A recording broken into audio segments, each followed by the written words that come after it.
En esta oportunidad vamos a tratar el tema del aire y la contaminación del aire, el aire y sus contaminantes. Muy bien. En primer lugar, vamos a ver que en realidad el aire es una mezcla de gases, ¿ya? Y en realidad aire existe solamente en las capas bajas de la atmósfera, ¿no? Y el aire debe tener una composición tal que permita el desarrollo de la vida, ¿no? Sobre nuestro planeta, ¿no? Entonces, cuando hablamos del desarrollo de la vida, sí, por supuesto, es de los componentes humanos y no humanos, ¿no? El aire es fundamental para este cumplimiento del ciclo de vida, ¿no? Estamos viendo en la foto que ilustra esta primera diapositiva una familia, ¿no? De la ciudad de La Oroya, en Perú. Esta foto ha sido tomada hace varios años. A la fecha las cosas han cambiado, pero lo que podemos observar es una chimenea al fondo, ¿no? De una fundición, ¿no? De una fundición que, por supuesto, emite, ¿no? Por esa chimenea humos metálicos, ¿no? Humos metálicos, ¿no? Las fundiciones generan ese tipo de emisiones. Muy bien. Lo que ocurre en la refinería, ¿no? O lo que ocurra en una central térmica, o lo que ocurra en cualquier industria que tenga estas chimeneas para hacer posible el paso de las emisiones hacia el ambiente, ¿sí? Va a generar contaminación del aire. Muy bien. Esta contaminación del aire hay que, digamos, controlarla o limitarla, ¿no? Con algunos valores que las plantas industriales tienen que cumplir, y estos valores son los límites máximos permisibles de emisión, ¿no? Para garantizar que en las ciudades, por ejemplo, no se cumplan con los estándares de calidad ambiental, ¿no? En este caso, estándares de calidad ambiental del aire, ¿no? Lo cual tendremos la oportunidad de conversar más adelante. Muy bien. El aire, para poderlo estudiar, necesitamos tener un aire de referencia, ¿no? Y este aire de referencia también se llama aire limpio, ¿no? Los ingenieros químicos, los ingenieros de procesos y los profesionales afines utilizamos el aire, ¿no? Para nuestros procesos, ¿no? Para nuestros balances de materia, ¿no? Y para ello consideramos una composición básica del aire, que nosotros la simplificamos como 79% de nitrógeno en volumen y 21% de oxígeno en volumen, ¿no? Pero en realidad, ¿no? El aire tiene otros componentes adicionales, ¿no? Y desde el punto de vista del análisis que vamos a hacer de los contaminantes del aire o la contaminación del aire, es importante tener en cuenta esta composición de referencia o composición del aire limpio, ¿no? Entonces, los componentes del aire los podemos clasificar en realidad en dos grandes grupos, ¿sí?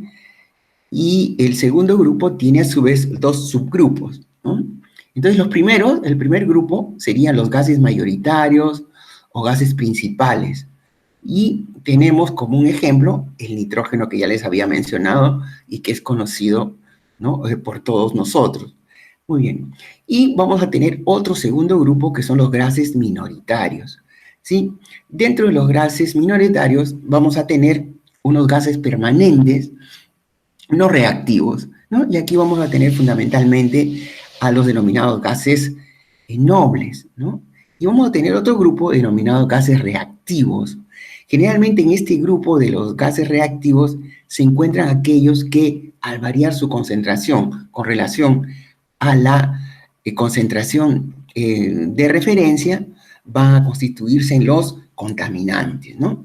Dentro de los gases reactivos que podemos encontrar en realidad en el aire limpio, podemos tener el dióxido de nitrógeno.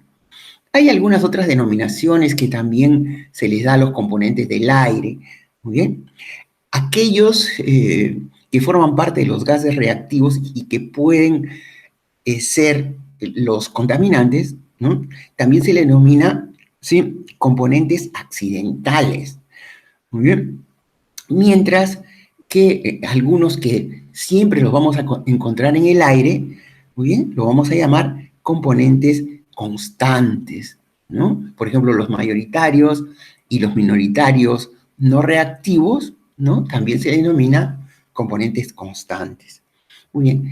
En la siguiente tabla vamos a ver quizá con más detalle estos componentes mayoritarios. Nosotros habíamos mencionado que existía el nitrógeno, muy bien, el oxígeno, y eso es lo que consideramos fundamentalmente en composiciones aproximadas, ¿no?, para nuestros cálculos, ¿no? Decíamos 79% de nitrógeno y 21% de oxígeno, pero en realidad hay otros componentes que son muy importantes. Por ejemplo, el argón, ¿no? El argón, ¿no?, tenemos ya en esta tabla con valores más precisos, ¿sí?, lo tenemos equivalente a 0.93 en porcentaje en volumen. Y también tenemos dióxido de carbono como 0.032% en volumen, ¿no?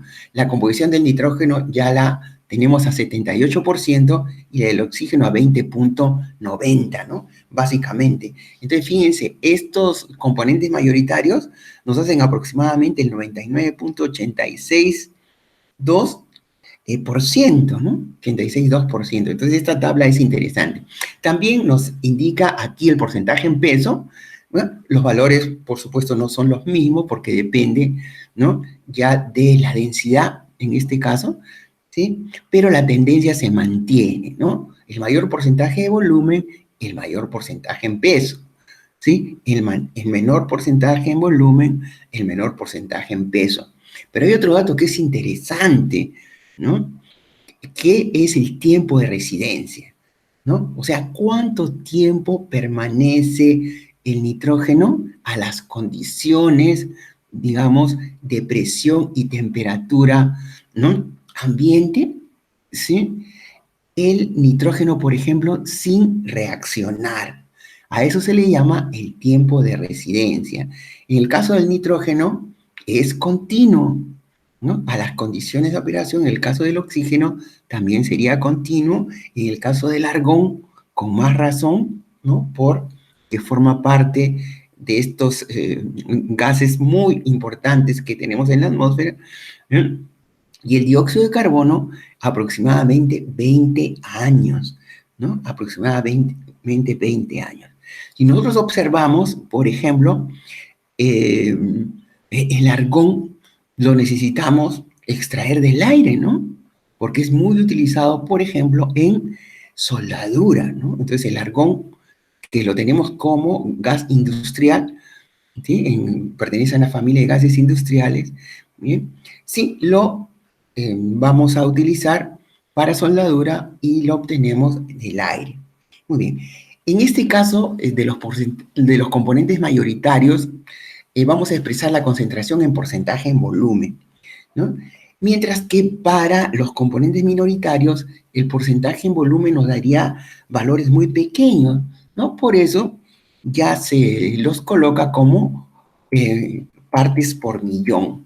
Vamos a encontrar al neón, por ejemplo, vamos a encontrar al helio, vamos a encontrar al criptón, al hidrógeno, al óxido nitroso y al xenón, ¿no? En ppm ya observamos el neón, por ejemplo, 18 ppm y así, ¿no?, vamos a tener en cantidades cada vez más pequeñas, ¿no? Por ejemplo, el xenón, 0.086 en ppm o partes por millón. Con respecto a los tiempos de residencia, los gases nobles, ¿no?, básicamente su tiempo de residencia es continuo. Con respecto al hidrógeno, no hay valores precisos, ¿no?, para el hidrógeno, y para el óxido nitroso aproximadamente de 8 a 10 años. En realidad existe una familia numerosa de óxidos de nitrógeno, ¿sí? Y hay algunos miembros notables de esa familia. Se pueden identificar hasta 9 tipos de óxidos de nitrógeno. Muy bien. Mientras que los componentes minoritarios reactivos, ¿no? Que si nosotros observamos son aquellos que se les conoce también en el futuro como contaminantes, y es que exceden estos valores. Tenemos el monóxido de carbono, por ejemplo, el metano, los hidrocarburos que podemos encontrar en el aire, a excepción del metano, que acá le vamos a denominar los HCNM, el óxido nítrico, el dióxido de nitrógeno, el amoníaco, dióxido de azufre, ozono. Muy bien, pero acá hay una característica importante para estos componentes minoritarios reactivos, es su tiempo de residencia. Generalmente vamos a encontrar que son menores de 2 años, ¿no? Menores de 2 años. Entonces, estas tablas que acabamos de ver pertenecen a una composición de un aire de referencia. También se denomina aire limpio, ¿no? Y no solamente contiene nitrógeno y oxígeno, sino también contiene otros componentes que forman parte de los mayoritarios, otros de los minoritarios no reactivos y de los minoritarios reactivos, ¿no? Muy bien, entonces con este antecedente ya tenemos los componentes del aire. Muy bien, entonces vamos a ver el tema de la contaminación del aire. Entonces, ¿cuándo existe contaminación del aire? Muy bien, cuando, ¿no?, en la composición del aire, muy bien, existen algunos componentes de los que hemos mencionado como minoritarios reactivos, en los cuales la composición, ¿sí?, es mucho mayor que la que hemos mostrado, ¿no? O la concentración de los valores, ¿no?, para estos componentes es mucho mayor. Entonces tenemos dos opciones para contaminación del aire, ¿no? Que tener algunos agentes extraños, ¿no?, a los minoritarios reactivos, o los minoritarios reactivos en un valor de concentración mayor que la indicada para el aire limpio. Por supuesto, cuando hablemos de contaminación del aire, ¿no?, esta composición del aire implica que va a producir algún tipo de daño, ¿no?, a la población. Siempre tomamos como referencia a la población. Muy bien, ¿no? Es interesante que nosotros agrupemos, ¿no?, o clasifiquemos a los contaminantes del aire. Entonces, para eso vamos a tener diversos criterios. Algunos son en realidad muy sencillos, quizá los manejamos comúnmente, pero algunos otros merezcan un poco más de detenimiento para manejar correctamente a estos tipos de contaminantes del aire. Entonces, el primer criterio para determinar los contaminantes del aire, vamos a ver en función de la naturaleza del agente contaminante. Muy bien, el agente contaminante puede ser físico, el agente contaminante puede ser químico, o el agente contaminante puede ser biológico.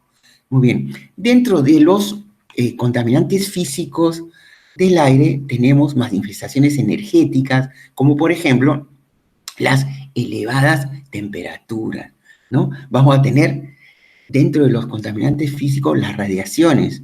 Las radiaciones pueden ser ionizantes o pueden ser no ionizantes. Dentro de las radiaciones ionizantes, ¿no?, podemos tener, ¿no?, los rayos cósmicos, por ejemplo.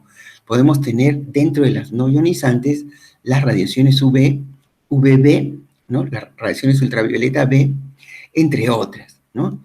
La diferencia entre radiaciones ionizantes y no ionizantes es el poder de penetración, en realidad, que tienen cada una de estas radiaciones, ¿no? Las ionizantes tienen un mayor poder de penetración y, por lo tanto, necesitan mayores barreras para que no causen daños a nivel de baja atmósfera. A diferencia de las no ionizantes, que también tienen un poder de penetración, pero no es, ¿no?, tan grande como el de las radiaciones ionizantes, ¿no?, entre otras. Entonces, fíjense lo que son contaminantes físicos, manifestaciones energéticas, radiaciones de diversos tipos.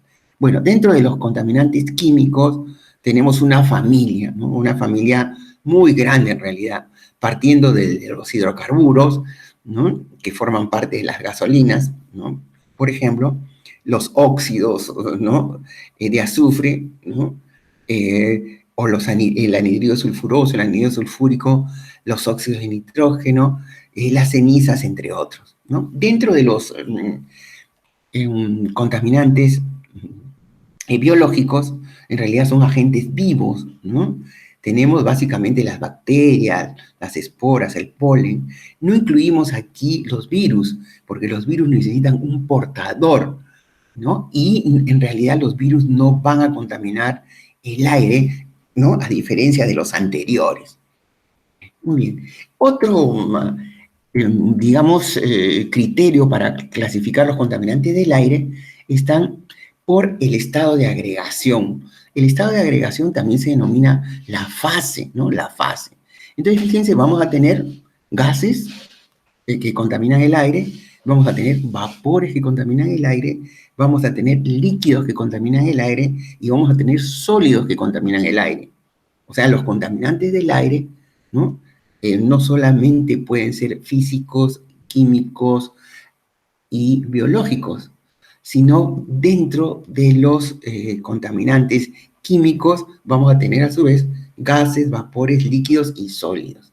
Bueno, en realidad hay una diferencia importante entre gases y vapores. Al final, los dos tienen estado de agregación gaseoso, pero lo importante es ver unas condiciones de referencia, ¿no? Por ejemplo, llamaremos gases propiamente dichos aquellos que están en estado gaseoso a 25 grados Celsius y una atmósfera. Mientras que vapores, ¿no? Son aquellos que a 25 grados Celsius y una atmósfera pueden estar en estado líquido o en estado sólido. ¿Muy bien? Entonces, por ejemplo, ¿no? El monóxido de carbono a 25 grados Celsius y una atmósfera va a ser gas. ¿Sí? Por ejemplo, el metano a 25 grados y una atmósfera también va a ser gas. Entonces será un contaminante gaseoso, ¿no? Mientras que el agua a 25 grados Celsius y una atmósfera es líquido, ¿sí? Tiene una presión de vapor importante, ¿ya? Pero a 25 grados Celsius y una atmósfera es líquido. La gasolina a 25 grados Celsius y una atmósfera, ¿okay? Es líquido, ¿no? Pero tiene una presión de vapor mucho mayor que la del agua. Y así sucesivamente vamos a tener los alcoholes, aldehídos, entre otros.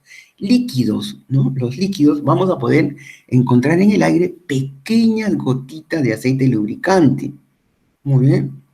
Pequeñas gotitas de agua, pequeñas gotitas de solución de ácido sulfúrico, pequeñas gotitas de solución de ácido nítrico, entre otros, ¿no? Muy bien. Y sólidos, ¿no? Sólidos son, en realidad, partículas, ¿no? Partículas de minerales metálicos, de minerales no metálicos, vamos a tener cenizas, vamos a tener fibras, entre otros, ¿no? Entre otros. Muy bien. Las cenizas volantes son productos, en realidad, de la combustión y se llaman volantes porque la densidad es muy pequeña, ¿no? Tiene una densidad pequeña y son fácilmente arrastradas, ¿no? Por el aire, ¿no? En el caso de las fibras merecen una especial atención porque son aquellos sólidos cuya longitud es mayor que el diámetro, ¿no? Entonces tenemos fibras de distintos tipos, ¿no? Tenemos fibras orgánicas y fibras inorgánicas que podemos encontrar en los contaminantes del aire, ¿no? Quizá lo más interesante dentro de los diversos criterios de clasificación de los contaminantes del aire es en función a los sistemas dispersos, ¿no? Teniendo en cuenta el concepto de sistema disperso. Si ustedes recuerdan, un sistema disperso, ¿no? Está formado por un medio de dispersión. En este caso va a ser el aire y una fase dispersa. En este caso va a ser el contaminante del aire. ¿Ya? Pero, ¿no? El aire lo vamos a considerar como el componente gaseoso y el contaminante del aire vamos a poderlo considerar como un gas, como un vapor, como un líquido, como un sólido, o la mezcla de los anteriores, ¿no? Entonces, cada uno va a tener un nombre. Entonces, lo interesante es que nos podamos referir en el futuro en función a los sistemas dispersos por el tipo de asociación que vamos a tener entre ellos, ¿no?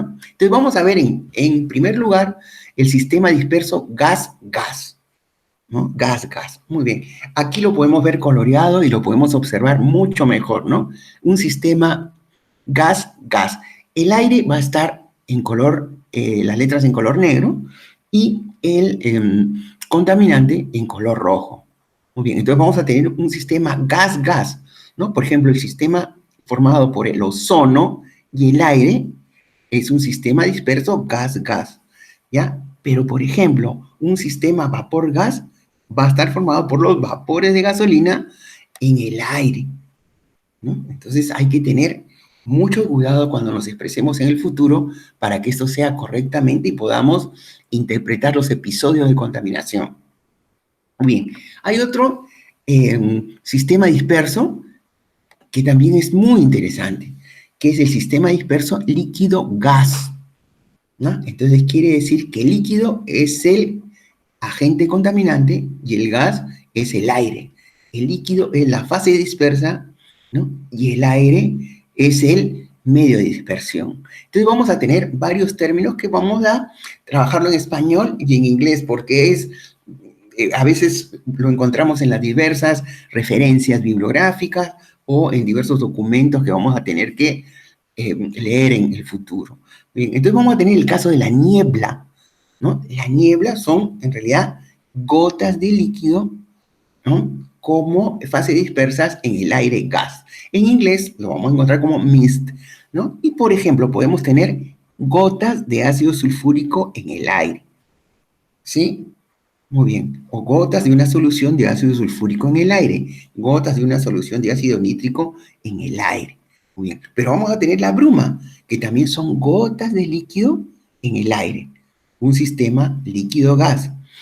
Esta bruma en inglés la conocemos como fog.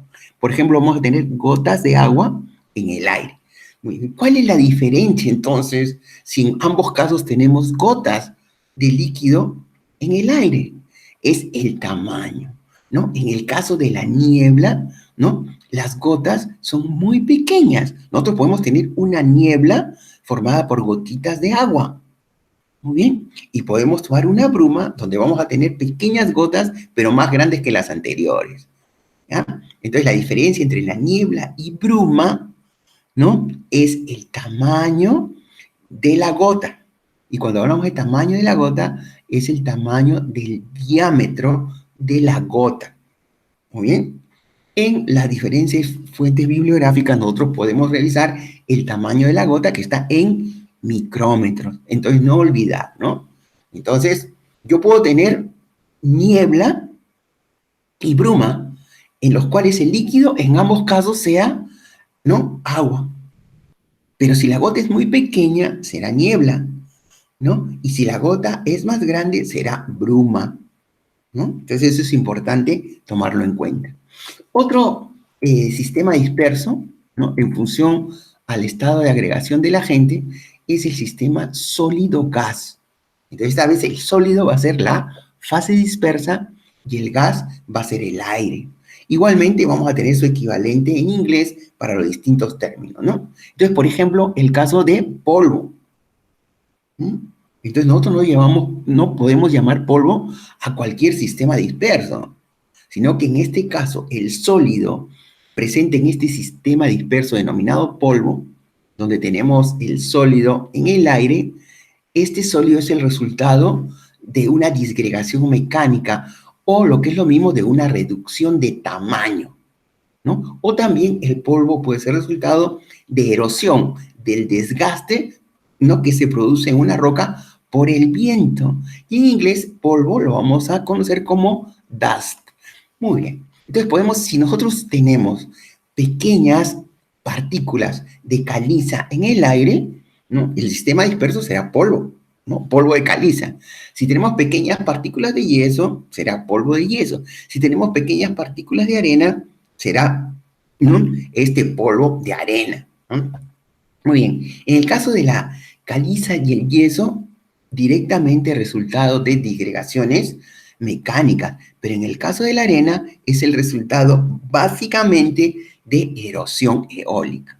Por otro lado, ¿no?, nosotros vemos un sistema disperso y le llamamos humo, pero tenemos que estar seguros que ese sistema disperso, sólido-gas, es el resultado de una combustión.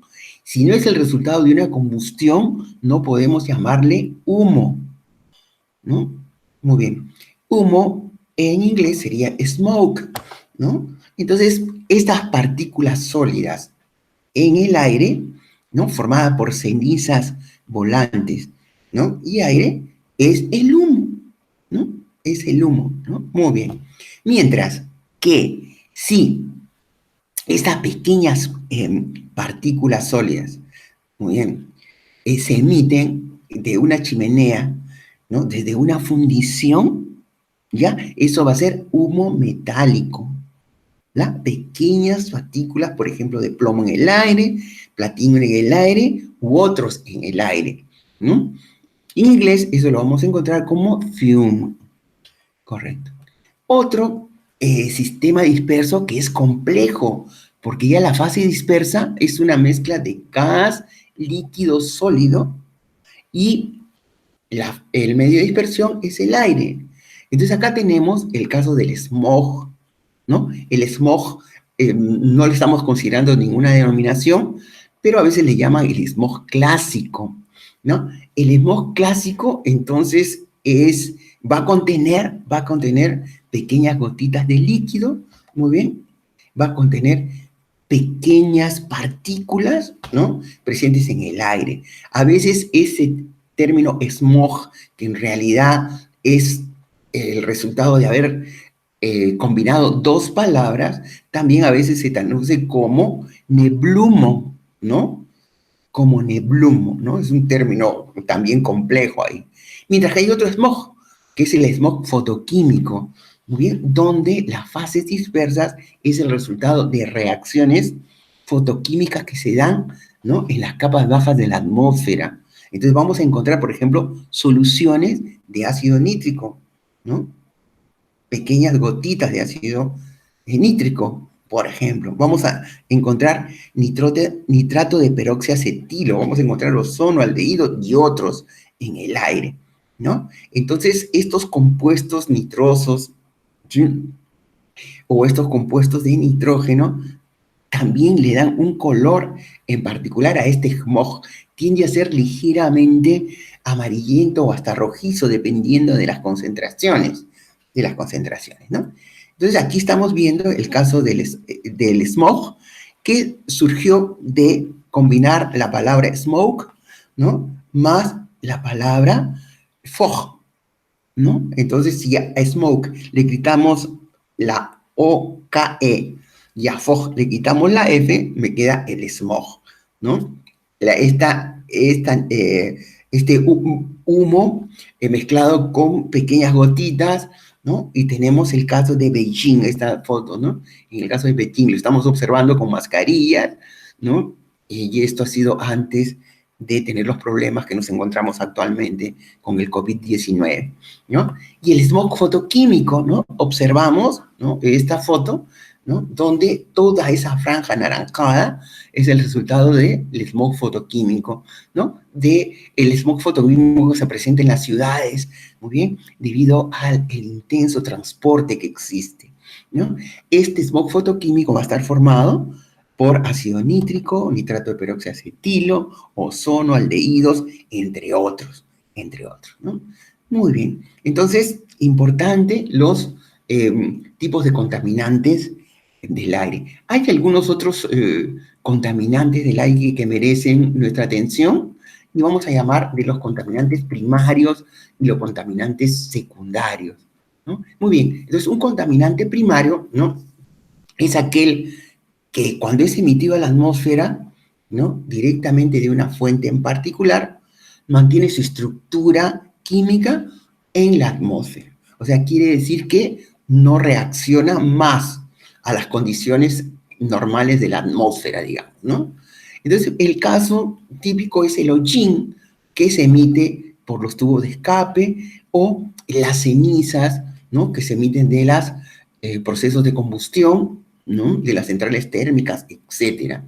Mientras que un contaminante secundario es aquel que resulta de una transformación química en la atmósfera, ¿no? Los químicos atmosféricos trabajan mucho este tema porque hay reacciones que se dan a nivel de atmósfera en condiciones completamente diferentes que a las que se darían en una planta industrial, ¿no? Por ejemplo, ¿no? Eh, para la obtención de ácido sulfúrico a nivel industrial, uno tiene que oxidar el SO2 a SO3 utilizando un catalizador de pentóxido de vanadio a unas condiciones de operación, a unas temperaturas muy elevadas, ¿no? Generalmente la temperatura de encendido, ¿no? Dependiendo del tipo de catalizador de pentóxido de vanadio, estamos hablando de 420 grados Celsius, ¿no? Muy bien. Mientras que en la atmósfera, ¿no? Puede producirse esa reacción a menor temperatura y no utilizando un catalizador del, como el pentóxido de vanadio, sino inclusive, ¿no? Podemos tener un catalizador de sulfato de manganeso, ¿no? Por ejemplo, ¿no? Para oxidar SO2 a SO3 y dependiendo de la humedad que exista, muy bien, SO3 se puede absorber en las pequeñas gotitas del agua y generar ácido sulfúrico, que posteriormente va a desencadenar en lluvia ácida, ¿no? Hay otros tipos de contaminantes que se identifican en el aire, pero que van a recibir algunas otras denominaciones, pero en función ya de los estándares de calidad ambiental del aire, ¿no? O de los ECA-aire, como se conocen en algunos países y específicamente en Perú, ¿no? Muy bien, es importante esto que hemos conversado en esta oportunidad. Espero que les sirva en el futuro para poder estudiar lo que es el aire y la contaminación del aire. Muchas gracias.